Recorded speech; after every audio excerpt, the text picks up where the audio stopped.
Hi, this is Peter Repin from Korg team, and we are here at Kronos City Hall in Moscow, Russia, where the G3 show is about to begin in just a couple of hours. Jem Godfrey has joined the G3 project for 2012, and he's playing Korg Kronos, actually two of them.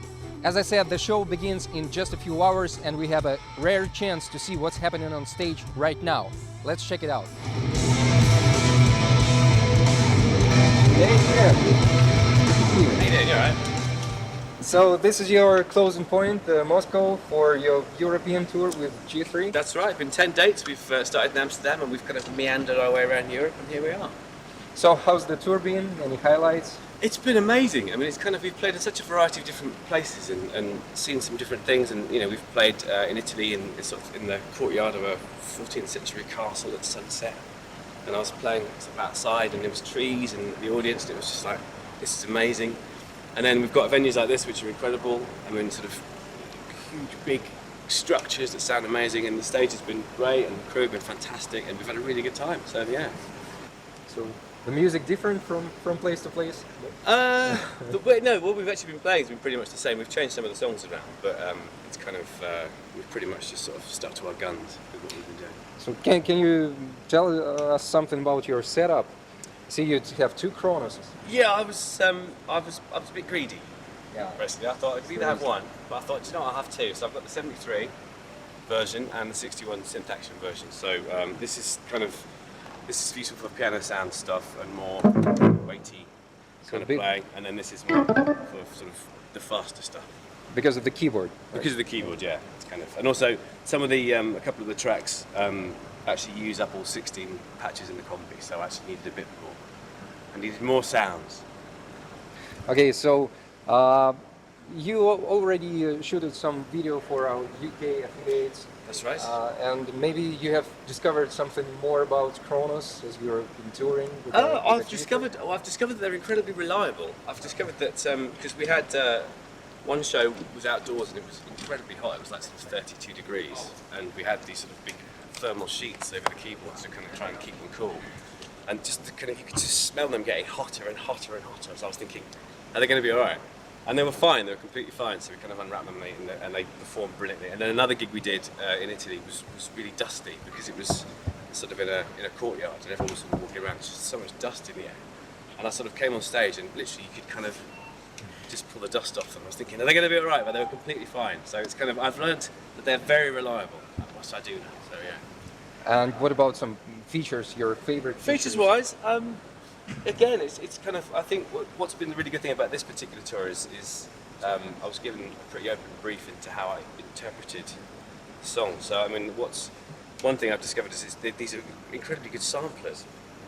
For example, there's one of the Joe Satriani songs we're doing called Dream Song. And normally we have a second guitarist, Galen, who does a lot of the backup guitar, but he's not here at the moment. So I've kind of copied some of the stuff from the record and set it out as multi-samples here. So you can basically, I'm able to do, I'm the guitarist and the keyboard player at this point. So it's kind of, Kronos has been brilliant for enabling me to just have the flexibility to interpret the songs as I need to do for live. So, and then similarly with Steve Vai's set, there's one of the tracks which we close with For the Love of God, which on the original record had quite a lot of M1, Korg M1 sounds on it. So before we came out, I went to my studio and I've got the Korg M1 plugin, the soft synth. So I took all these little samples from it, and all these sort of M1 sounds which we use in the set. So as I'm playing along, sort of trigger stuff. So it's very, very useful. In a way, it's kind of enabled me to have all these legacy Korg synths all built into this for the sampling. So it's just an incredibly flexible bit of kit. I love it. Can you show some of the sounds that you've programmed, particularly for some of the songs for these? Yeah, there's in one of the Steve Vai tracks in The Animal. There's a bit at the end where I have to do this big old vamp, and then again with the octave. So putting them all together, big old lead sound. So it enables me to kind of, and then with the pitch bend, set it to drop. 2 octaves. So there's a bit at the end where I'm kind of going,